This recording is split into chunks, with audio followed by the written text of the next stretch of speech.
Indonesia merupakan negara dengan sumber daya alam yang melimpah, wilayah yang luas, memiliki berbagai macam ragam budaya, dan juga dengan keindahan flora dan faunanya. Namun, dengan jumlah penduduk sebanyak 273 juta jiwa berdasarkan data terbaru, Indonesia tidak luput dari banyak masalah. Salah satunya adalah masalah limbah styrofoam. Halo, aku Nadifa. Yuk kita belajar bersama.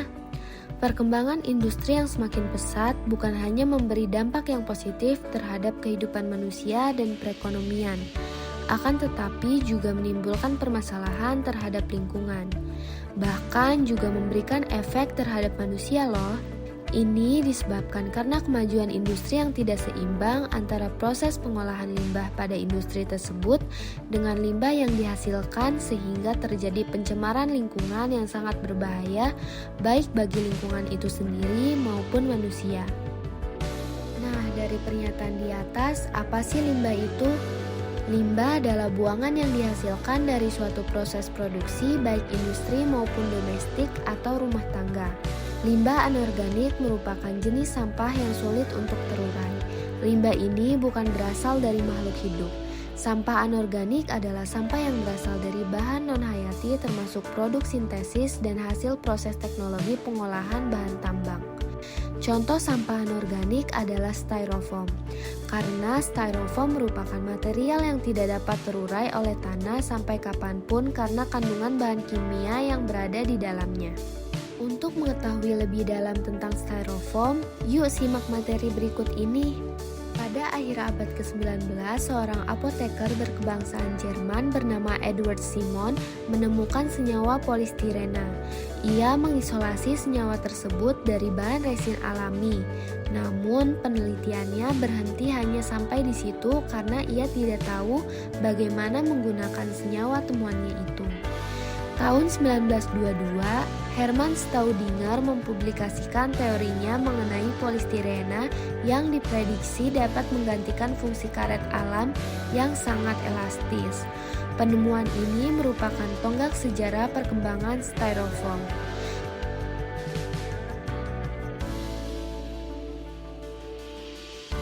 Maka dapat diketahui bahwa styrofoam adalah salah satu jenis dari zat polistiren yang menimbulkan bahaya dan telah digunakan lebih dari 7 dekade untuk berbagai keperluan. Styrofoam atau expanded polystyrene biasa dikenal sebagai gabus putih yang umumnya digunakan sebagai tempat makanan dan minuman, pengemas pengaman barang elektronik, mesin maupun barang pecah belah, dekorasi, dan sebagainya. Materi dari styrofoam ini bersifat non-biodegradable atau tidak dapat membusuk menjadi zat konstituen. Kemudian adalah sifat-sifat dari styrofoam. Ada beberapa sifat-sifat styrofoam antara lain yaitu yang pertama mempunyai berat jenis yang relatif ringan. Kemudian yang kedua mudah larut dalam pelarut hidrokarbon aromatik dan bakeler seperti benzena dan karbon tetralurida. Yang ketiga, tahan terhadap asam, basa, dan zat korosif lainnya. Yang keempat, mempunyai titik leleh pada suhu 102-106 derajat Celcius. Yang kelima adalah mampu menahan panas. Alasan masyarakat lebih memilih menggunakan styrofoam sebagai pembungkus makanan yaitu karena lebih praktis, ringan, dan tidak mudah pecah, serta harganya pun yang relatif murah dan sangat mudah didapatkan. Ternyata negara Indonesia menempati peringkat kedua setelah Cina dalam menghasilkan sampah styrofoam yang mencapai 187,2 ton. Data Environmental Protection Agency atau EPA di tahun 1986 juga menyebutkan limbah berbahaya yang dihasilkan dari proses pembuatan styrofoam sangat banyak. Hal itu menyebabkan EPA mengategorikan proses pembuatan styrofoam sebagai penghasil limbah berbahaya kelima terbesar di dunia. Selain itu, proses pembuatan styrofoam menimbulkan bau yang tidak sedap yang mengganggu pernapasan dan melepaskan 57 zat berbahaya ke udara. Pabrik yang berdiri sejak tahun 2006 ini merupakan salah satu produsen terbesar styrofoam di Indonesia.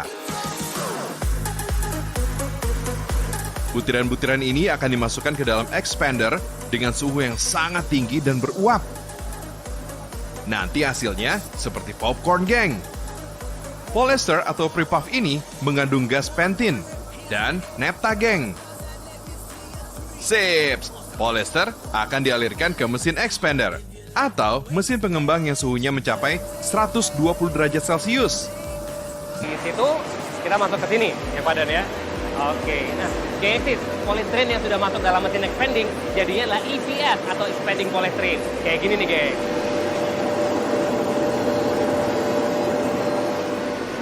Nah, dari sini kita akan cek quality controlnya.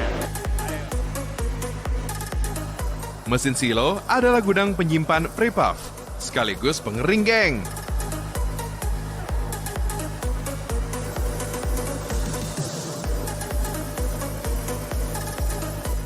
Untuk prepuff yang sudah kering, akan disimpan dalam mesin hopper, lalu dicetak menggunakan mesin molding. Oke, selanjutnya prosesnya apa nih Pak? Ya ini adalah blocking mesin ya. Jadi kalau bisa dilihat di sana, butiran-butiran styrofoam kita masukkan ke dalam blocking mesin, kita tempatkan dengan udara dan suhu yang tinggi untuk dijadikan balok styrofoam. Oke, jadi gengsi setelah didiamkan 8-12 jam, butiran styrofoam sedang tadi akan masuk ke blocking mesin. Nah, kita lihat hasilnya kayak apa Pak. Gengsis, sebelum dipindahkan, balok-balok ini harus dikontrol dulu beratnya.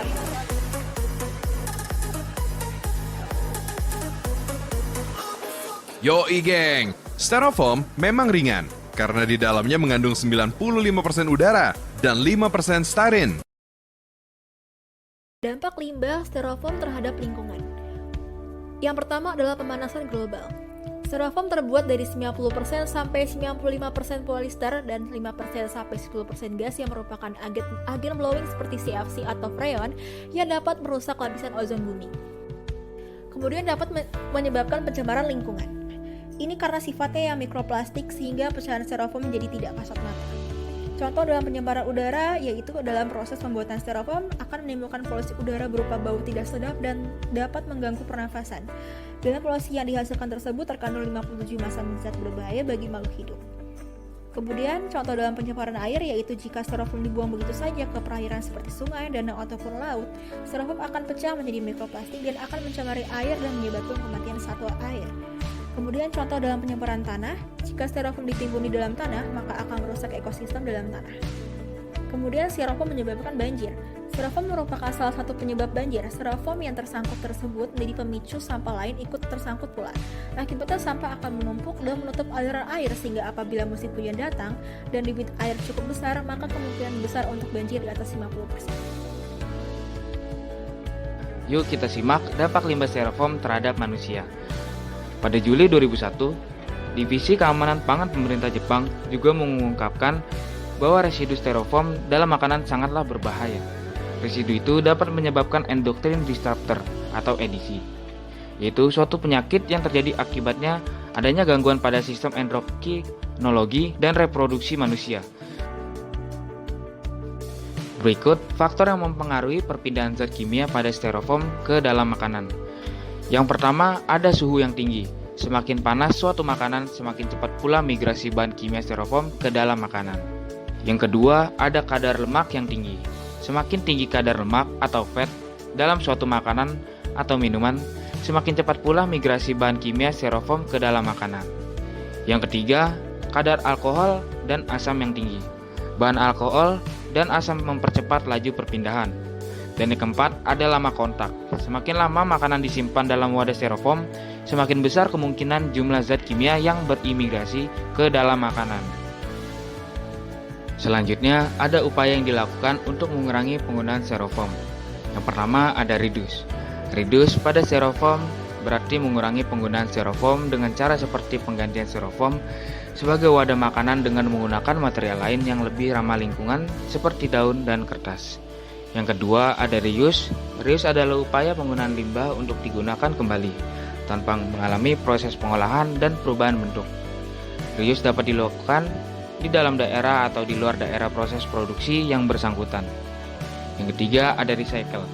Recycle adalah upaya pemanfaatan limbah dengan cara proses daur ulang melalui pengolahan fisik atau kimia, baik untuk menghasilkan produksi yang maupun produk lain yang dapat dijual kembali.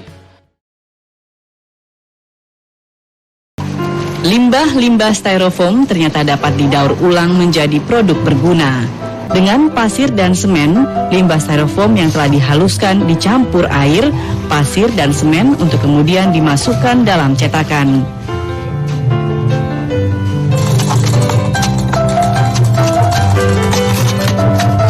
Hasil cetakan kemudian didiamkan hingga membatu.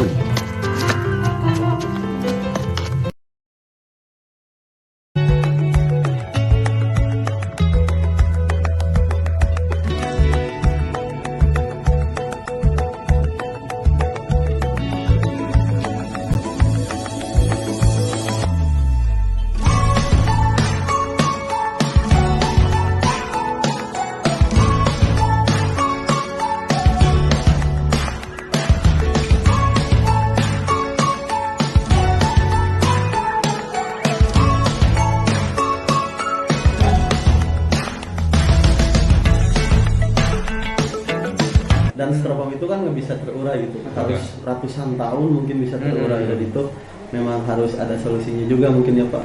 Masa ya ketimbang dibakar terus menjadi polusi kan. Saya mencoba membuat mesin seperti itu, mungkin kedepannya semoga banyak lagi anak-anak muda yang bisa membantu pemerintah untuk memecahkan masalah terutama di persoalan limbah dan sampah. Di samping upaya-upaya yang telah disebutkan sebelumnya, banyak pula masyarakat yang sudah memulai sejak dini berupaya memberantas sampah styrofoam dengan menggalakkan kampanye agar dapat semakin meningkatkan kesadaran bersama. Bahkan ada pula upaya terjun langsung ke lingkungan untuk membersihkan lingkungan dari sampah styrofoam dan sampah lainnya yang mengganggu. Harapan kami untuk kedepannya, manusia dapat semakin berinovasi dan mengembangkan kekreativitasannya dalam menciptakan langkah-langkah baru demi menyelamatkan bumi dari ancaman sampah styrofoam. Yuk, kurangi penggunaan styrofoam, karena warisan paling istimewa untuk generasi berikutnya adalah lingkungan yang lestari dan terjaga.